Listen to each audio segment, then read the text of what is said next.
The first thing I heard from my wife after 2 months on the road wasn't hello. I stood in the bedroom doorway with a rolling bag and a box of Naperville chocolates I didn't even like, and from under the comforter came, "I have a headache." No turn of the head. No smile. Just a flat line delivered to the ceiling like I was a neighbor who wandered in. "It's me," I said, then regretted saying it. "Obvious. Please, not now." 2 months, Meg. Your absence wasn't that hard. That was the moment the temperature dropped for good. The alarm loaded in my stomach. I set the bag down, placed the box on the dresser, and watched a woman I knew by the layout of her freckles refuse to look at me. I stayed standing. She kept breathing like I was air conditioning noise. If I'd known where it was headed, I would have slept at a Marriott that night and saved the sheets the insult. I tried to reset in the morning. Coffee. Eggs. I cracked hers separate out of habit. She used to swear she could taste when the yolk broke. She came downstairs in a robe, bypassed the stove, and poured only her cup. "You want breakfast?" I asked. "I already ate at my desk," she said, tapping her phone. "Same kitchen, different planet." I set my plate aside. "We need to talk. I have a 9 a.m. with the regional team," she replied, holding the mug with 2 hands like a shield. "Don't make this a thing." "It is a thing. I'm not in the mood for a performance." She turned like the conversation had hit a wall only she could see. "Who is he?" slipped out. First time I asked it in 10 years together. First time the word even touched my tongue. Megan's face didn't twitch. Just nothing. Silence. Then, "I have to go." She left her plate clean and me with the noise of the fridge. That was the start of the ghost routine. She brewed for one, ran a washer for one, filled the dishwasher like my plate carried a fee.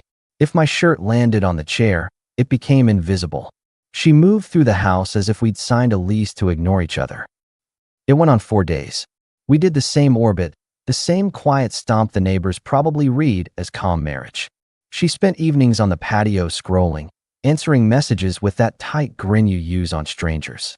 I spent mine at the dining table, sending vendor emails and pretending the hollow in my chest was jet lag. On Friday, the weather pretended to help. Sunday, wind from the west. No reason to be inside. I set 2 mugs down on the counter. She walked in, opened the fridge, closed it, and turned to go. I reached out to stall her with a fingertip to her forearm. Minimal contact, nothing dramatic. She wheeled and struck me, open palm to my cheek. Not a shove, not a flail. A clean, decided slap. "Don't touch me," she snapped. I said don't. I stood still, palm flat to the cold counter. The sting wasn't the point. It was the choice. "Okay," I told her, voice level. "Boundary observed." Her breath sawed for a second. She expected the explosion, the plea, the whole predictable male scene. I took my hand off the counter and spoke like I was booking flights. "We do it one of 2 ways. Either we talk honestly, or you celebrate your birthday at your parents' place without me. Pick." "That's ridiculous," she shot back. "It's adult. You vanish for 8 weeks and then start issuing rules. I work." That's what the 8 weeks were. I kept my tone steady. "I'm not a punching bag. Words or otherwise." She blinked twice, recalibrating. "I'm tired," came out next, soft, almost sympathetic. "Work's a mess. We've got quarter end and a new guy forgot to lock out a file. I've been the plug for everyone. I shouldn't have, okay? I shouldn't have snapped."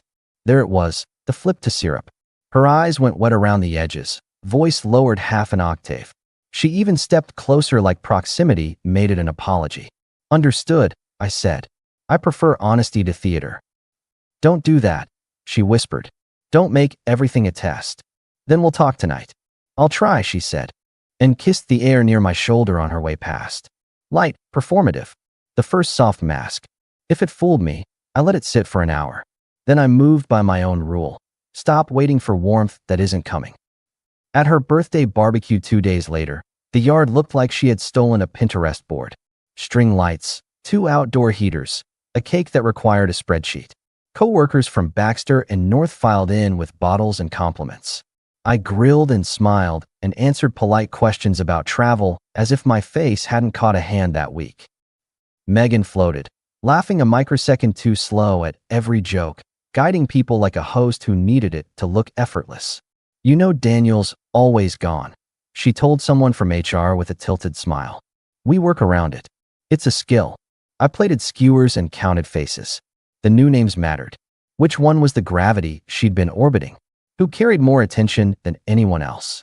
Halfway through, her younger sister Hannah arrived late in a denim jacket and sneakers that had seen real sidewalks. Hannah is 5 years younger, smarter than she gives herself credit for, and allergic to costumes. She hugged me quick. "You good?" she asked into my shoulder. "Fantastic hostess we have," I murmured. She said, reading my voice and my cheek. "She's observant to the point of rude. Always has been." An hour later, I was at the sink lining up tongs and scrubbing trays when Hannah slid in, closed the sliding door behind her, and tipped her chin toward the hallway.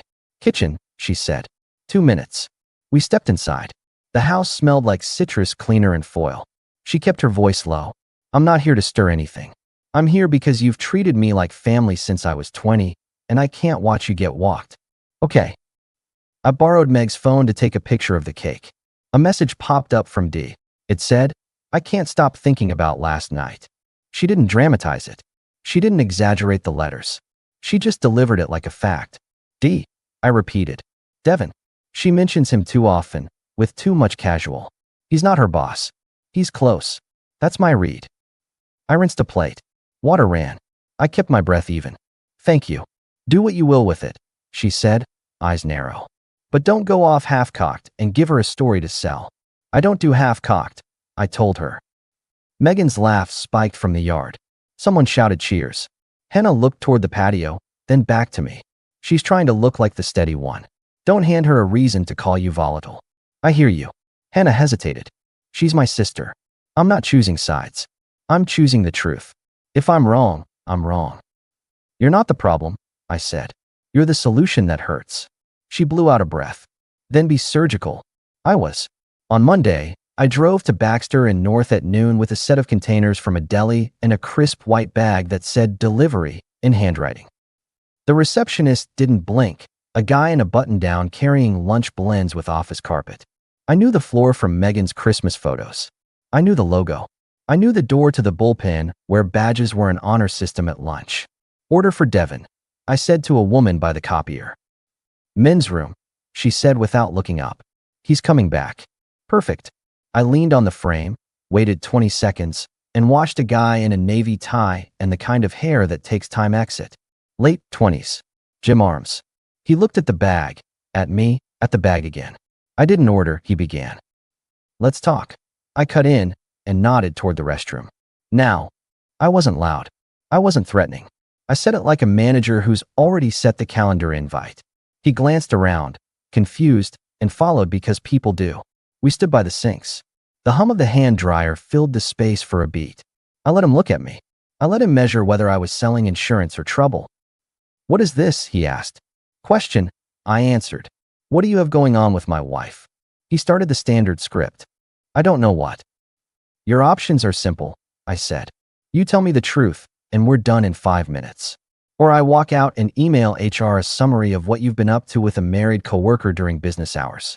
Your keyboard time has footprints. Their server logs have eyes. You choose whether this lives here or there." He tried to laugh, but it landed weak. He gripped the edge of the sink. "I didn't, it's not." "Truth," I repeated. I glanced at the mirror. My face read calm. My chest was steady. In my pocket, the voice memo app blinked its little red pulse. Devin caved faster than I expected. "People like him hate risk." "It's been a few months," he said. "We started when you were in your last trip. It wasn't supposed to be. I mean, we didn't plan." I didn't flinch. "Where?" "Hotels mostly," he said, flushing. "I know how that sounds. It just—" "Thank you," I said, and pocketed the phone. "That's all I need." He reached out like he could pull the words back. "Wait, you can't." "I can do exactly what a man does when his home gets downgraded to a waiting room," I told him. "You won't hear from me again unless I have to make a process point to your employer. Go back to your desk. And avoid public bathrooms for confessions next time." I left him with the paper towel dispenser humming. No scene. No shouting. Just the clean sound of a door opening and a choice registered. Back in the car, I replayed the memo once to make sure it was clear, labeled the file with the date, and drove to the river. That evening I met Hannah at Mercury on Riverside, a wine bar where the lighting flatters tired people. She wore the same jacket, and ordered seltzer. I slid into the booth, set the phone face down, and nodded to the server for a burger. No wine. No toast. You got something, she read on my face. I pressed play and let Devon's voice do what my suspicion couldn't. Hannah's jaw flexed once. She didn't gloat. She didn't say I knew it. She just watched my eyes while that kid admitted a project he wasn't qualified for. When it stopped, she breathed out through her nose. Okay. Thank you for telling me, I said. I didn't do it for thanks. I know. What's your plan? She asked, leaning forward, elbows on the table like a coach. No more reacting to mood swings, I said. No more trying to get back into rooms she keeps locked. I'm going to move one step at a time, by my clock. I'm going to stop being available for tests. I'm going to salvage my time and my name. Hannah nodded. You going to tell her tonight? No. She performs when she's cornered. I don't want a show. I want a result. That's you, she said, almost smiling. Boring in the ways that matter. The server dropped food. Hannah sipped her seltzer and watched the door like she expected someone to burst in and accuse us of treason. You need anything from me? She asked. Just keep your distance from the blast, I said. You don't owe me a role in her story. She'll write one anyway, Hannah muttered. Let me be clear, Daniel. If she starts spinning you as the cold workaholic, I'm not clapping. You don't owe me that either. I owe the truth, she said. And I'm not switching that debt. We finished quick. Outside, the river moved like always. I walked her to her car and went home to a house that smelled like lemon and stage calm. At 11, Megan put on jazz. Not the radio playlist either. She selected something slow enough to telegraph intention. Then she came down the stairs in a black satin piece that probably has a French name on the tag. It would have worked on me last year. It didn't now. She swayed into the living room with a tumbler of something she didn't sip, set it on the coffee table, and leaned on the back of the couch facing me. Hey, she said. Can we not be strangers? We can be honest, I answered. She crossed to my side, ran a finger along my shoulder, then trailed it down my arm like she was dusting me for prints. I miss you. We've been off, she went on, voice at bedtime volume. That's on me. I've been overwhelmed. I shut down when I'm overwhelmed. You know this. What I know is you hit me when I touched your sleeve, I said. Then you baked a cake for an audience. She lowered herself onto the couch next to me, crossing legs just enough to draw a line. Let me make up for that. I'm not interested. She blinked, the confusion not fully faked. Excuse me. I don't want you. Her hand went still on my forearm. We're married, Daniel. We were. She sat back, lips pressed. Don't be dramatic. Don't be theatrical. I countered. This is a performance. You turned on a soundtrack and costume to manage optics in your own house. Is that really what you think of me? It's what I think of tonight. She tried a different register, softer, close to tears. We can fix this. We've come back from worse. Maybe not worse, but we can get back to the team. I want that. You want control, I said and stood. You can have the living room. I'll take the guest room. Daniel, don't walk away from me right now, she said, voice rising a notch, the jazz track swallowing the edge. I'm walking toward the only peace in this house. I picked up my phone and the book I hadn't finished on the plane. Good night. She watched me go with that glare that says, you're not playing your role. I closed the door to the guest room and slept without dreaming. In the morning, I showered, put on a jacket, and drove to the courthouse. I didn't announce anything. I didn't hint. I slid papers across a counter and did what grown men do when the ground is finished. On the way back, I stopped by a print shop and opened a box account. If you want to shake hands with your future, you pack your past well. I made a list of things to move and times to move them. That evening, we had dinner at the Bradleys, mutual friends with a patio and 2 golden retrievers who love anyone who carries a plate. 10 years of gatherings there had trained my face to look pleased. We sat with 4 couples, laughed at the same neighborhood jokes, and ate grilled salmon like nothing in the world could break. Halfway through, Megan raised her glass. To Daniel, she said, smiling warm enough to frost glass. How's it feel? 2 months without closeness. Did you enjoy your quiet little hotel life? A few chuckles, a few glances around the table that said, we shouldn't be hearing this. I put my fork down. Hotel pillows are terrible, I offered. You know that. She cocked her head, eyes on me, expecting me to play the guilt card, to scramble. The table went still in that way groups do when something sharp has been said on the table. Hannah, God bless her timing, dabbed her mouth with a napkin and spoke clear. Maybe he's just tired after last night. The sentence hit like a well-thrown dart. It looked casual. It wasn't. Heads turned. Megan's smile held for a beat too long, then cracked. Her eyes snapped to Hannah, then to me. Can we talk? She said to me, too sweet. Privately. I stood. Of course. We left the table like civilized people and walked to the sidewalk. She didn't wait until we were past the hedges to hiss. What did you tell her? Nothing, I replied. Don't play games with me. I don't play games. We drove home in silence. She gripped the wheel at 10 and 2, the way people do in movies when they need to make a point. I looked out the window and ran through the list of what I would say. I picked the shortest version. At the door, she whirled. What was that? She demanded. At dinner. That line. Hannah knows more than your Instagram followers, I answered. About what? About D. Her mouth opened, closed. Office chatter. That's all it is. You know how people are. I spoke to him. She flinched. Who? Devin. At work? She laughed, a clean, sharp sound. You stormed my office? That's insane. I didn't storm anything. I brought lunch. You're unbelievable. She paced 2 steps. If you recorded anything, that's illegal. That's obsess. I pulled my phone from my pocket and set it on the table. I don't need legal debates from you, I said. I have what I have, and I heard what I needed to hear. She shot me a look like she could burn a file with it. It's office gossip, she tried again. People say things when they feel pressure. He could have been talking about a project. You don't know context. It's been a few months. Started when you were in your last trip. That was the context. She sank onto a chair, then straightened like she remembered the posture she prefers. She stopped. She restarted with a faint breath. While you were gone, I felt alone. I needed someone to be present. That's all. There it was. No apology. No ownership. A practical admission wrapped in the blandest words she could find. The respect that had been eroding finally hit zero. I'm glad you found what you needed, I said. I'm not that man anymore. Don't you dare act like you're blameless. You were gone. Always gone. I was working for us. For the house, the yard, the vacations you posted pictures from like a job. I kept my voice flat. But let's not turn this into a debate club. It's over.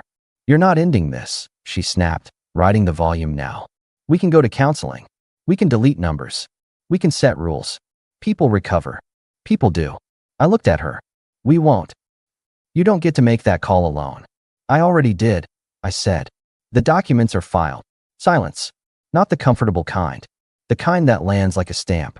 Her eyes flicked to the hallway as if paperwork might be physically there. She found nothing. She looked back at me, demanding, bargaining, recalculating. The math didn't change. I don't accept that, she managed. You can undo. I'm not undoing anything. You're punishing me. I'm protecting myself. I picked up my keys. By the way, HR at Baxter and North will get an anonymous file tonight. I'm not interested in ruining anyone. I am interested in a record. What they do with it is their problem. That's vindictive, she said, voice dropping. It's accountable. You realize this could put me on leave. It could put me on remote. You'll adapt. You're good at adapting when there's an audience, I said. I'm finished being your audience. She stood, hands at her sides like she was holding invisible bags. So that's it. 10 years, and you just walk. 10 years and I stop standing still. I corrected. Say something real, she pleaded. Not this corporate goodbye. Here's real, I said, stepping closer so she heard the tone the building never heard. You hit me. You froze me out. You mocked me at a dinner table. When confronted, you tried 3 different masks before you landed on a half-truth that cost me the last bit of respect I had. I'm not mad. I'm done. She shook her head, trying to find one last lever. We can fix. No. I took the spare key from the bowl by the door and set it on the entry table. The sound was small and final. Tomorrow I'll pick up the few things I care about. You can keep the rest. Consider it a parting gift. You can't just. I can, I said and walked out. In the car I sent a single email from a new account with a file attached and a subject line that contained dates. I didn't include names beyond what the recording already contained. I didn't editorialize. I didn't sign it. I hit send and put the phone face down. By noon the next day, Devin went out sick. which I later recognized as administrative leave. By the end of the week, Megan's calendar read remote more often than it read conference room. I didn't celebrate. I organized. Movers came. I boxed my books, my tools, my photos with the guys from college, the one watch my dad left me. I carried myself through a checklist like a man pulling cables out of a dying machine. Megan swung between sugar and stone for 48 hours. She tried the penitent routine. I was scared. I messed up. She tried the attack. You ambushed me at work. She tried the partnership bargain. We'll set rules. Weekly check-ins. No travel without a plan. I didn't bite. Each time, I cut it short. I'm not available for that, I said once, and it became my refrain. Hannah stopped by when I was loading boxes. She leaned on the door jamb and watched me tape a label to a bin. Need help? She asked. I got it, I said. She's calling mom and dad, Hannah warned. Pitching you is cold. The story is you've given up because work changed your soul. Work does that, I said. To both of us, apparently. You want me to correct her? You do what allows you to sleep. I'm not campaigning. Hannah nodded. Good. Campaigns take more lies than you own. 2 days later, I moved into a rental across town with a garage big enough for a workbench. I slept on my own mattress in a new room and realized how light a bed can feel without performance next to it. Megan texted twice. We need to talk today. No, we don't. You're making a mistake. I've made a decision. Then came the extended play, long messages, bullet points about hope, words like rebuilding and growth and foundations. She didn't mention the night with Satin or the slap or the joke at dinner. Those vanished. Her favorite trick, reality revision, ran into my favorite trick, non-participation. A week later, I met the guys from my old basketball run at a bar that pours a decent rye and keeps sports on mute. Brad, our host from the dinner, clapped my shoulder. Heard there's turbulence, he said carefully. The plane has landed, I told him. Need a couch. I need a quiet Saturday. He grinned. We can supply half. We watched a game, we talked about traffic like bored dads, and I didn't mention Megan's name once. It was the most peace I'd felt in months. The HR email did what HR things do, slow motion with a sharp end. Devin's status went pending internal review. Megan was reassigned to remote, then to a different project temporarily, which in corporate means for as long as we need it to be. Again, I didn't celebrate. I didn't send a screenshot to anyone. I didn't repeat the story to make myself feel taller. I didn't need to. 2 weekends after I left, I ran into Hannah at the farmer's market. She was buying coffee beans and arguing with a vendor about grind size like a pro. We walked a loop. She's not doing well, Hannah said, because sisters feel obligated to update. I didn't expect well, I answered. She says you blindsided her. I sent up flares for a week, I said. She closed the curtains. Hannah studied me. You look less tired. I am. Seeing anyone? She asked like a sibling would. Seeing my house get organized, I said. Seeing my credit card bill go down. Seeing my weekends open up. That's enough seeing for now. She smiled. Fair. A month passed. We did the paperwork things that dissolve a life, utilities, titles, accounts. There were no plates thrown, no public scenes, no midnight calls. Just signatures and a silence that finally meant peace. I put a down payment on a small place near the river with a crooked maple in the front yard and a garage that let me build shelves without measuring twice. I started running in the mornings before work. I answered calls from my brother I'd been pushing aside. I got a secondhand truck that smells like somebody else's dog and decided it was mine now. I didn't avoid grocery stores near Megan's part of town. I didn't lurk near the old place. I didn't check her social media. Once, a mutual friend mentioned she was focusing on herself and taking time off to recalibrate. The office thing had knocked her sideways. The boy had faded. The project had slipped to someone less radioactive. I nodded. People recalibrate. Schedules change. Consequences aren't personal, they're just the bill. The last time I saw her was at the end of summer, at a light on Washington where kids sell lemonade and people forget to signal. She was in her car, hand on the wheel at 10 o'clock like always, staring straight ahead. The radio made her lip move. She didn't look over. I didn't honk. The light turned green. We both drove. If you're waiting for a grand line, here it is. I didn't win. I just stopped losing. I didn't get revenge. I got quiet. I didn't fix her. I fixed my schedule. I learned that you can be right on paper and wrong in your gut if you keep staying where you're not wanted. And I learned that once you say enough to a person who runs on control, the entire stage collapses under their feet because the audience left. Now I wake up in a house where every room is the right temperature. I cook for one and like it. The guys come over on Sundays for ribs and a game. And the only joke about me is how I overdo the dry rub. I'm seeing someone, slowly. A woman named Laura who teaches high school math and refuses to inflate anything. We go to breakfast places where the waitress calls everyone Han, and we walk the river after. I don't paint her as an antidote. She's just a person who says what she means and holds eye contact without trying to win. I hear about Megan in the margins. She's still at Baxter and North, but at a different desk. People don't come by her cube as much. Remote turned into hybrid, which turned into obscure. Her Instagram got quieter. That's not my news anymore. I don't tune in. My favorite thing in the garage is a pegboard with outlines for each tool. Everything has a shape it fits now. Everything has a hook. When I hang the hammer, I don't think of anything except how it lands in its place. On the day I moved fully out, when the last box went into the truck, Megan stood on our old porch and watched the space I left behind. She didn't cry. She didn't beg. She looked like a person who realized the script only works if the other actor shows up. I closed the hatch, walked around to the driver's side, and said the last true thing I had. Take care of yourself. She lifted her chin like that meant something else. I got in, turned the key, and drove away. That's the whole story. No fireworks. No speeches. Just a man who stopped participating in his own disrespect and made it to the other side with his